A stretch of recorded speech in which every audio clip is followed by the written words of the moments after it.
kepada orang tua. Oke, apakah di sini ada yang membantu orang tuanya di rumah?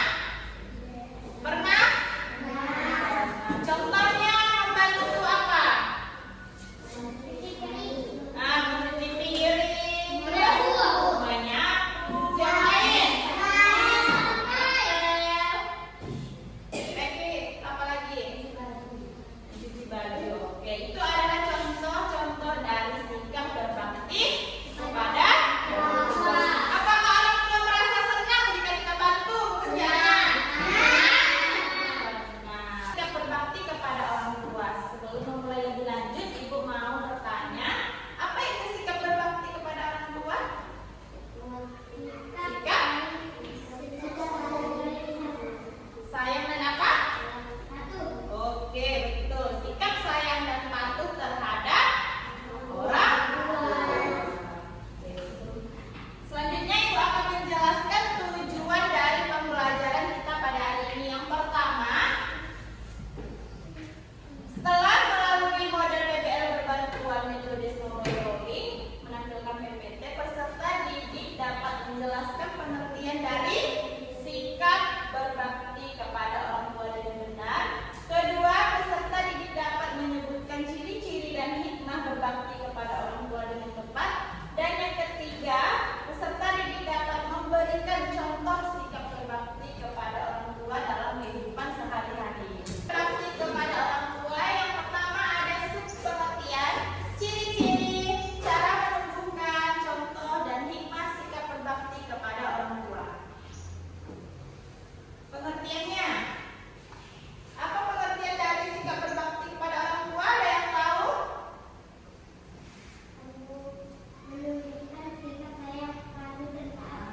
Oke. Dan taat kepada siapa? Kepada orang tua. Siapa lagi?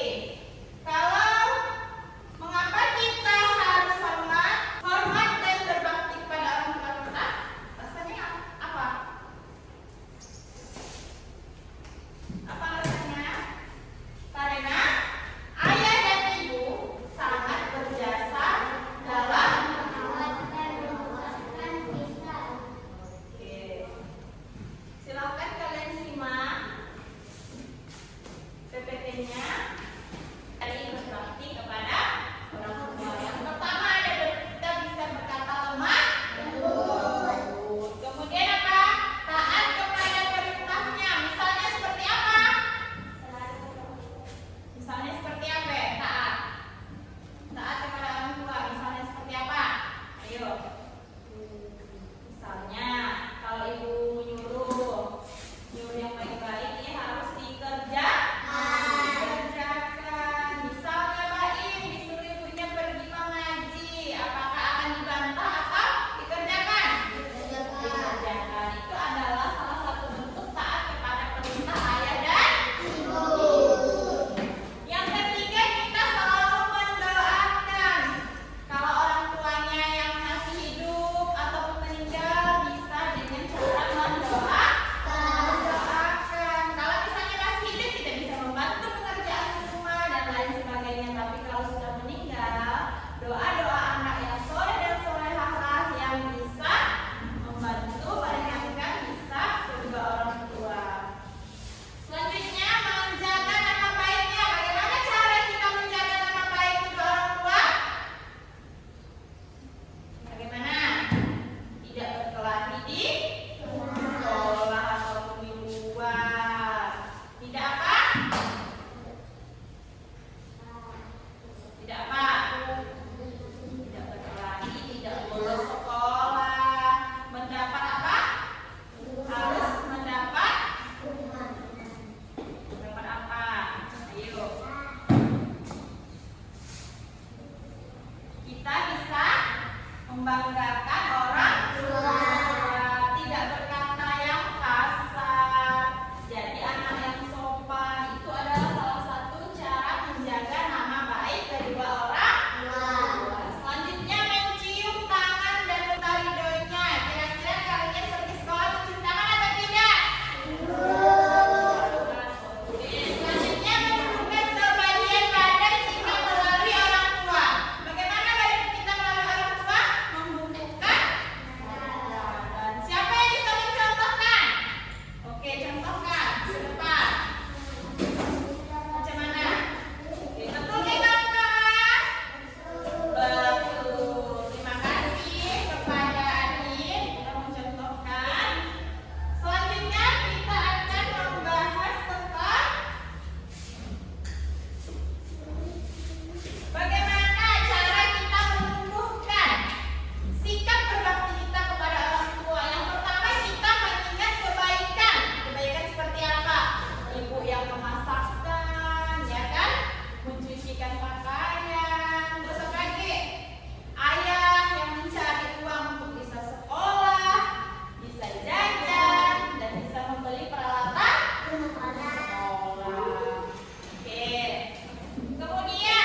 hiduplah seorang pemuda bernama Uwais Al-Qarni yang berasal dari negeri Yaman. Uwais adalah seorang yatim. Ia mengidap penyakit sokak sehingga timbul bercak putih dan belang di kulitnya. Walaupun begitu, ia tetap menjadi sosok pemuda yang taat dan soleh. Uwais dan ibunya adalah keluarga yang miskin yang tidak mempunyai sanak saudara. Ia hanya tinggal berdua bersama ibunya yang lumpuh dan buta. Ia sangat menyayangi dan berbakti kepada ibunya. Namun, ada satu permintaan yang belum bisa ia penuhi. Ibunya ingin sekali pergi menunaikan ibadah haji ke Mekah yang sangat jauh dari tempat tinggalnya. Suatu ketika, Ibu mempunyai satu permintaan. Iya, Bu. Katakan saja, permintaan apa yang harus aku penuhi? Ibu sudah tua, Nak. Mungkin hidup ibu tidak akan lama lagi. Ibu ingin sekali menunaikan ibadah haji ke tanah suci Mekah. mendengar permintaan sang ibu, Uwais pun hanya bisa melamun. Ia berpikir bagaimana caranya untuk bisa mengantarkan ibunya ke Mekah, sedangkan Uwais tidak mempunyai kendaraan. Jadi 3 kelompok. Oke, silahkan 7 kelompoknya masing-masing. Susun waktunya. Kelompok 1, kelompok 2, kelompok 3. Sudah dibagi kelompoknya? Sudah. Oke, baiklah. Sudah ditentukan kita kelompoknya? Siapa kelompoknya? Sudah. Sama. Sini, Mbak Im. Tetap kelompoknya ya. Di sini siapa? Ali ya? Alia kah?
depan